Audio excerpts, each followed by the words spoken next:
हिंदी में यूपीएससी की तैयारी से संबंधित प्रोग्राम्स को देखने के लिए सब्सक्राइब करें स्टडी IQIAS हिंदी। बदलते समय में आतंकवाद अपने स्वरूप को किस तरीके से बदलता है, इसका उदाहरण हमको अभी रिसेंटली देखने को मिलता है।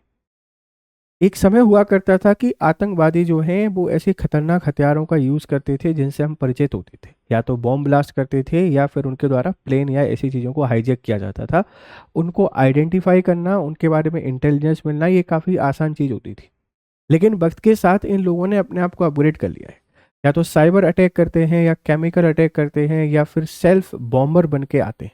और ये इतने खतरनाक हो चुके हैं क्योंकि अब ये कन्वर्ट हो गए हैं वाइट कॉलर जॉब में। मतलब हमारे आसपास के प्रोफेशनल जो किसी आईटी कंपनी में जॉब कर रहे हैं, किसी हॉस्पिटल में जॉब कर रहे हैं, कोई कहाँ जॉब कर रहा है, आप इनको आइडेंटिफाई नहीं कर सकते। इनका इंटेलिजेंस आपको आसानी से नहीं मिल सकता है। तो इतना खतरनाक हो गया है। इसी के साथ में जो केमिकल्स यूज़ करते थे वो केमिकल्स भी ऐसे यूज़ करने लगे हैं जो हमारे डेली यूज़ के हो सकते हैं, जिनका उपयोग हम किसी उद्योग में या कृषि क्षेत्र में कर रहे होते हैं। उनसे विस्फोटक पदार्थ बना के और उसका हमारे खिलाफ ही उपयोग करने लगे। एक ताज़ा एग्जाम्पल हमको देखने को मिला है कि अभी दिल्ली में एक ब्लास्ट हुआ, कार ब्लास्ट हुई। उसके कारण हमको ढेर सारे लोगों का लॉस हुआ और एक आतंकी हमला हमारे देश पर हुआ, जो कि बहुत ही गंभीर घटना है। उसी समय फरीदाबाद से 2900 केजी अमोनियम नाइट्रेट पकड़ा गया। अमोनियम नाइट्रेट इन जनरल हम लोग कृषि में यूज करते हैं उर्वरक के तौर पर। अब सोचिए कि अगर दिल्ली की घटना और फरीदाबाद की घटना को लिंक कर देते हैं, अगर इन दोनों लोगों का मकसद एक ही चीज था, अगर वो अमोनियम नाइट्रेट नहीं पकड़ा जाता और वो घटना उस समय उस अमोनियम नाइट्रेट का यूज करके की जाती, तो कितनी विस्फोटक हो सकती थी, कितनी विनाशकारी हो सकती थी, हम कल्पना भी नहीं कर सकते। इंटेल या पुलिस की एक्टिविटी के कारण कैसे इस घटना को हम रोक पाए, हम इसके लिए थैंकफुल हैं पुलिस और जो हमारी इंटेल एजेंसीज हैं उनकी। तो ये क्या है और कितना खतरनाक हो सकता है, इसको समझने की कोशिश करते हैं। मेरा नाम है गौरव शर्मा। हम जनरल स्टडीज़ के ढेर सारे टॉपिक आपसे डिस्कस करते हैं। जीएस पेपर 3 में आपको ये बहुत हेल्प करेगा। ठीक है, चलिए खबर क्या है। अमोनियम नाइट्रेट कितनी तबाही मचा सकता है। फरीदाबाद में मिला था 2900 किलोग्राम केमिकल। विशेषज्ञ बताते हैं कि अमोनियम नाइट्रेट एक सफ़ेद पाउडर है। आमतौर पर इसका उपयोग कृषि उर्वरक के रूप में किया जाता है, लेकिन ये गलत हाथों में चला जाए तो अत्यंत घातक बन जाता है। मतलब अगर आप इसको गलत हाथों में चला जाए, इसका मिसयूज किया जाए, तो एक बहुत विस्फोटक पदार्थ बन सकता है। आपने ब्यूरेट के बारे में सुना होगा कि वहाँ एक घटना हुई थी 2020 में और बहुत ही भीषण जो तबाही मची थी, उसके पीछे अमोनियम नाइट्रेट का ही हाथ था। एक विशाल आप कह सकते हैं कि फैक्ट्री में या स्टोरेज हाउस में विस्फोट हुआ और उसके कारण ढेर सारे लोगों की डेथ हुई। अब अगर इसका गलत तरीके से यूज़ करें तो एक बहुत बड़ी घटना के तौर पर आप इसको यूज़ कर सकते हैं। हालांकि यूज़ तो कृषि में करते हैं, पर कृषि में हम यूज़ करते हैं तो उसकी कुछ शर्तें हैं, उसके कुछ कानूनी प्रावधान हैं। अब वाइट कॉलर जॉब वाले लोग इनका इस तरीके से मिसयूज़ करने लगे हैं, हमने कभी सोचा ही नहीं था। अब इनको लेकर भी हमको कुछ रेगुलेशंस बनाने पड़ेंगे। देखो आगे क्या एक्टिविटी होती है वो तो आपको बता ही जाएगा। ठीक है, चलिए आगे बढ़ने से पहले ही हमारा टेलीग्राम चैनल है, आप इसको ज्वाइन कर लें। यहाँ पर पीडीएफ और पीडीएफ के साथ में अपडेट आपको मिल जाते हैं। ये घटना का सार हमने आपको बता दिया था। अब देखो क्या है अमोनियम नाइट्रेट। इसका जो रासायनिक नाम है वो है NH4NO3। एक केमिकल इसका नाम है, ध्यान रखना। सफ़ेद क्रिस्टलीय पाउडर, पानी में घुलनशील है। सफ़ेद क्रिस्टलीय पाउडर है और पानी में घुलनशील है। अगर आपसे कोई पूछे क्या पानी में घुल जाता है, बिल्कुल घुल जाता है। जब हम लोग इसको उर्वरक के तौर पर यूज़ करते हैं फसलों में छिड़काव के लिए, तो पानी में मिक्स करके ही इसको छिड़का जाता है। आपने देखा होगा कि नाइट्रोजन, फास्फोरस और पोटास को हम यूज़ करते हैं, तो उसमें ये भी यूज़ होता है। उपयोग मुख्यतः उर्वरक, नाइट्रोजन के सोर्स के रूप में, कुछ औद्योगिक प्रक्रियाओं में भी प्रयोग किया जाता है, कुछ इंडस्ट्रियल एक्टिविटीज़ में भी आप इसको यूज़ कर लेते हैं। मेनली इसका उपयोग कहाँ पर है, उर्वरक में है, फर्टिलाइजर्स में और नाइट्रोजन के सोर्स के तौर पर। आप सबको पता है कि नाइट्रोजन कितना इंपॉर्टेंट एलिमेंट है जो फसलें होती हैं उन फसलों की वृद्धि के लिए, उनके विकास के लिए। तो हम इसका यूज़ करते हैं नाइट्रोजन के सोर्स के तौर पर उर्वरक में। लेकिन अब ये लोग दूसरे तरीके से इसका यूज़ करने की कोशिश कर रहे हैं। कितना खतरनाक है मानव सभ्यता के लिए। वर्गीकरण यह एक ऑक्सीडाइजर के रूप में आता है और खतरनाक पदार्थ की श्रेणी में आता है। इसलिए भंडारण, परिवहन, हैंडलिंग व विशेष नियम लागू होते हैं पैसो विवरण, पैसो +1 में। मतलब ये बहुत ही खतरनाक विस्फोटक पदार्थ की श्रेणी में आता है। इसीलिए इसके भंडारण, इसके डिस्ट्रीब्यूशन, इसकी हैंडलिंग, इसके स्टोरेज, सबको लेकर विशेष नियम है। कि कहाँ भंडार कर सकते हैं, किस पदार्थ के साथ रख सकते हैं, कैसे नहीं रख सकते हैं, क्योंकि अगर हमने इसका गलत तरीके से उपयोग किया तो एक बहुत बड़े विस्फोट के तौर पर हमको देखने को मिल सकता है। तो इसका रासायनिक सूत्र क्या है, उपयोग कहाँ होता है, किसके सोर्स के तौर पर किया जाता है, रेगुलेट कौन करता है, पैसो जो एक्ट है इसके अंतर्गत इसको यूज किया जाता है। खतरनाक क्यों है, अब इसको समझते हैं।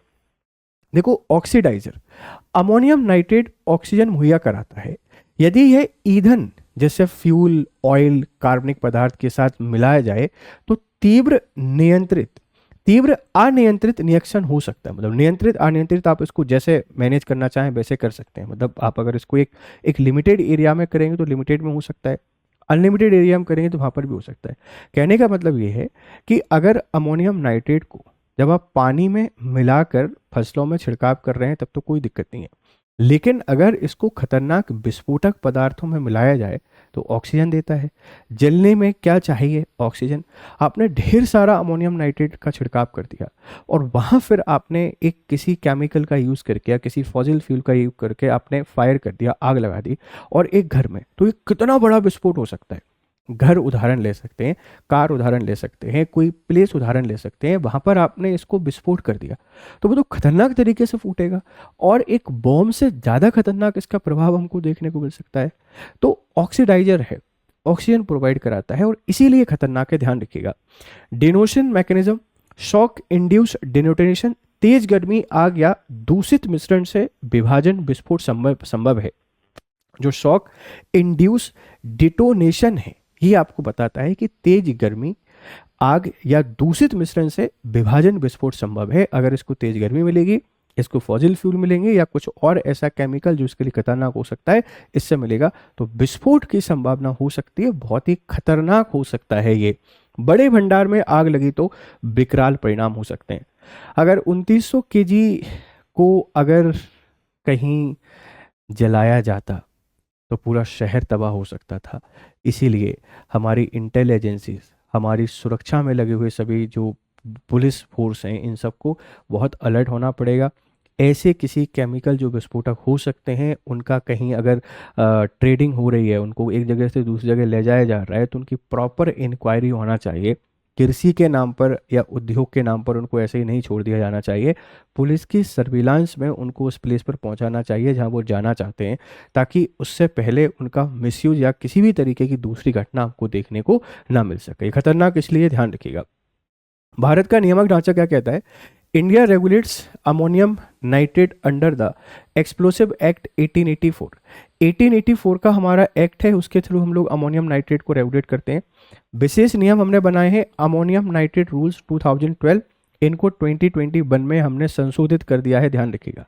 नियंत्रक एजेंसी है PESO, petroleum and explosive safety organisation के द्वारा इनको रेगुलेट किया जाता है।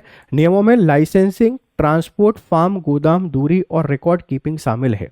मतलब सारी चीज़ें इनमें शामिल हैं कि ट्रांसपोर्टेशन कैसे किया जा सकता है, भंडारण कैसे हो सकता है, लाइसेंसिंग कैसे मिल सकती है, उपयोग कहाँ कर सकते हैं, वो सारी चीज़ें इसमें वर्णित हैं।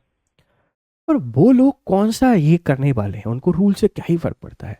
जिनका नाम ही आतंकवादी है, जिनका नाम ही लोगों को परेशान करना है, उनको रूल्स एंड रेगुलेशन से क्या ही फर्क पड़ता है? ये हमारी रिस्पॉन्सिबिलिटी बनती है, कम्युनिटी की रिस्पॉन्सिबिलिटी बनती है, सुरक्षा एजेंसियों की रिस्पॉन्सिबिलिटी बनती है कि जब भी ऐसी कोई प्रतिक्रिया होती दिखाई देती है, एवं जो बेचने और खरीदने वाले लोग हैं उनकी भी रिस्पॉन्सिबिलिटी बनती है कि कोई व्यक्ति अगर आपसे इतना ज़्यादा रसायन खरीद रहा है, केमिकल परचेज कर रहा है, तो प्रॉपर उसकी इंक्वायरी करें। बिना इंक्वायरी करें नहीं दें। इसकी इंपोर्ट एक्सपोर्ट को लेकर हमको और कठिन लॉज बनाने पड़ेंगे कि किसी अधिकारी की निगरानी में ही हो सके, ऐसे सामान्य तरीके से ना हो, क्योंकि आगे आने वाले समय में जो बदलता परिवेश है उससे बहुत खतरनाक घटनाएं हमको देखने को मिल सकती हैं और एक बहुत बड़ा एक्सप्लोसिव केमिकल के तौर पर इसका कोई भी यूज़ कर सकता है, ध्यान रखिएगा। ये नियामक ढांचा है। ऐतिहासिक घटनाओं की बात करें तो टेक्सास सिटी 1947 है ना, तिएनजान 2015 और ब्यूरेट 2020 दिखाती हैं कि सैकड़ों हजारों टन स्तर पर भंडारण शहरों में विनाश ला सकता है। इसीलिए इनकी भंडारण की भी अपनी स्पष्ट शर्तें हैं कि कहाँ आप इनका स्टोरेज कर सकते हैं, कहाँ नहीं कर सकते हैं। एक बहुत खतरनाक एक्सप्लोसिव हो सकता है, ध्यान रखिएगा। भारत में भी कॉमनवेल्थ गेम से पहले दिल्ली में बहुत सारा अमोनियम नाइट्रेट पकड़ा गया। दिल्ली जो विस्फोट हुए थे उनमें भी 2010 में, उनमें भी इनका ही हाथ मतलब संदिग्ध तौर पर माना जाता है कि इसी का यूज़ किया गया था। बहुत घटनाएं हुई हैं पूरी दुनिया में और वो उदाहरण है कि अगर ये विस्फोट होता तो दिल्ली एक छोटी घटना नहीं, एक बहुत बड़ी भीषण त्रासदी हमको देखने को मिल सकती थी। तो हम थैंकफुल हैं कि हम इस घटना को रोक पाए और इसका नेगेटिव इम्पैक्ट ज़्यादा हमको नहीं देखने को मिला। लेकिन आतंकवादी घटना छोटी हो बड़ी हो, आतंकवादी घटनाएं पूरी दुनिया को, भारत सरकार को इसके खिलाफ सख्त एक्शन लेना चाहिए और दोषियों को सजा यहाँ पर मिलना चाहिए। तो कोशिश करें कि कोई भी एक्सप्लोसिव जो केमिकल है इसका इन जनरल यूज़ करने पर सरकार को प्रतिबंध लगानी चाहिए। बहुत कड़ी रिस्ट्रिक्शन के साथ ही ये मिलने चाहिए, ऐसे साधारण किसी को नहीं मिल जाना चाहिए, ध्यान रखिएगा, ठीक है। आपके लिए क्वेश्चन है, अमोनियम नाइट्रेट का मुख्य उपयोग क्या है, किस तरीके से ये यूज़ किया जाता है? आपने इसका आंसर मुझे बताना है कमेंट बॉक्स में। और आपके लिए ये हमारे 2027 के लिए प्रतिज्ञा प्लस बैच है, P2I कोर्स है। आप GS लाइव कोर्स का यूज़ करके आप इसमें एनरोल कर सकते हैं, मैक्सिमम डिस्काउंट आपको मिल सकता है।